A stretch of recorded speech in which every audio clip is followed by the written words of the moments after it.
So at the PSC program, we're trying to prioritize safety and proper procedures as opposed to just being able to replace parts. We want to be able to diagnose and follow procedures safely.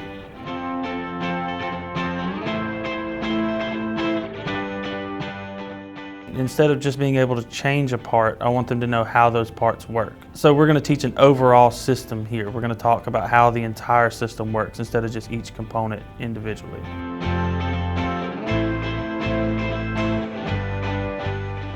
It's very hands-on. It's really easy to get up close, and you can take a lot longer time just looking at things that you need to. Once I exit the program, I am very confident that I will be able to find a job.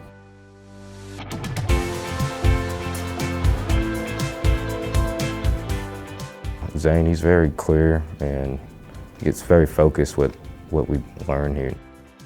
I don't really have a problem with understanding certain stuff because he's very clear with it.